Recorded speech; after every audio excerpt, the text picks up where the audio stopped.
जय श्री कृष्णा दोस्तों, हमारे चैनल कृष्ण की दासी में आपका हार्दिक स्वागत है। आज हम आपको इस वीडियो में श्री राधा रानी के जन्म की कथा बताएंगे। यह कथा सत्य कथा है। भाद्रपद माह की शुक्ल पक्ष की अष्टमी को राधा अष्टमी के नाम से मनाया जाता है। ब्रह्म वैवर्त पुराण में देवी राधा के जन्म से जुड़ा एक अद्भुत उल्लेख मिलता है। इसके अनुसार राधा जी भी श्री कृष्ण की तरह ही अनादि और अजन्मी हैं। बहुत से लोग नहीं जानते हैं कि राधा जी का जन्म कहाँ और कैसे हुआ था, तो उन्हें हम बता देते हैं कि राधा जी का जन्म माता के गर्भ से नहीं हुआ था। देवी राधा के जन्म से जुड़े अद्भुत रहस्य हैं। ब्रह्म वैवर्त पुराण के अनुसार राधा जी गोलोक में श्री कृष्ण जी के साथ निवास करती थी। एक बार की बात है, जब राधा जी गोलोक से बाहर गई हुई थी, तब श्री कृष्ण अपनी एक अन्य पत्नी विराजा के साथ विहार करने आए। राधा को इसकी जैसे ही खबर हुई, वह दौड़ी दौड़ी आई। उन्होंने विराजा को श्री कृष्ण के साथ देखकर उन्हें बुरा भला कहना शुरू कर दिया। राधा को क्रोध में देखकर विराजा नदी बनकर वहां से चली गई। कृष्ण को बुरा कहने पर श्री कृष्ण के सेवक और मित्र श्री दामा को क्रोध आ गया और उन्होंने देवी राधा का अपमान कर दिया। इससे देवी राधा और अधिक क्रोधित हो गईं। क्रोधित होकर राधा ने कहा, श्री दामा, तुमने मेरे हृदय को बहुत अधिक दुखी करते हुए असुरों के समान कार्य कर रहे हो। अंततः तुम असुर योनि को प्राप्त हो। तब श्री दामा जी कांप उठे, बोले, गोलोकेश्वरी, तुमने मुझे अपने श्राप से नीचे गिरा दिया। मुझे असुर योनि प्राप्त कर दुख नहीं है, पर मैं कृष्ण वियोग से दुखी हो रहा हूँ। इस वियोग का तुम्हें अनुभव नहीं। अंत एक बार तुम भी इस दुख का अनुभव करो।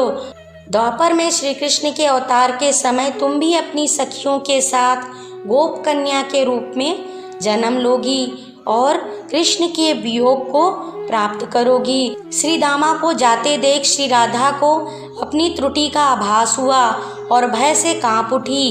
इस श्राप की वजह से श्री दामा शंखचूड़ नाम का एक असुर बन गया और राधा जी वृषभानु और कीर्ति के घर उनकी पुत्री के रूप में जन्म लिया। लेकिन इनका जन्म देवी कीर्ति के गर्भ से नहीं हुआ था। संसार की दृष्टि में राधा की माता कीर्ति गर्भवती हुई, लेकिन उनके गर्भ में राधा ने प्रवेश नहीं किया। कीर्ति ने अपने गर्भ में वायु को धारण कर रखा था। योग माया के संयोग से कीर्ति ने वायु को जन्म दिया। भाद्रपद की शुक्ल पक्ष अष्टमी चंद्र अवसर मध्याह्न के समय आकाश मेघाच्छन्न हो गया। सहसा एक ज्योति प्रसूति ग्रह में फैल गई। यह इतनी तीव्र ज्योति थी कि सभी के नेत्र बंद हो गए। एक क्षण पश्चात गोपियों ने देखा कि शत सहस्त्र शतचंद्रों की क्रांति के साथ एक नन्ही बालिका कीर्तिदा मैया के समक्ष लेटी हुई है। उसके चारों ओर दिव्य पुष्पों का ढेर है। उनके अवतरण के साथ नदियों की धारा निर्मल हो गई, दिशाएं प्रसन्न हो उठी, शीतल पवन बहने लगी। राधा जी 11 महीने पहले जन्म ले चुकी थीं। कृष्ण के जन्म से पहले ही राधा जी का जन्म हो चुका था।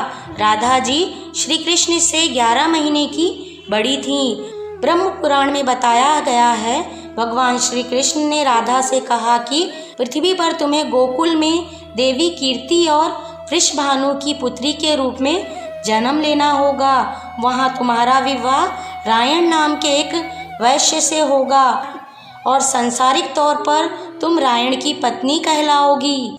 रायण मेरा ही अंश होगा। और इस तरह से हुआ राधा रानी का संसार में जन्म।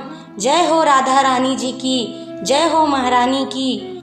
इस प्रकार से राधा रानी के जन्म की कथा है। आपको हमारा वीडियो कैसा लगा कमेंट में लिखकर बताइए। वीडियो अच्छा लगा हो तो इसे लाइक और शेयर कीजिए। हमसे जुड़े रहने के लिए हमारे चैनल को सब्सक्राइब करके रखिए। वीडियो देखने के लिए आप सभी का धन्यवाद।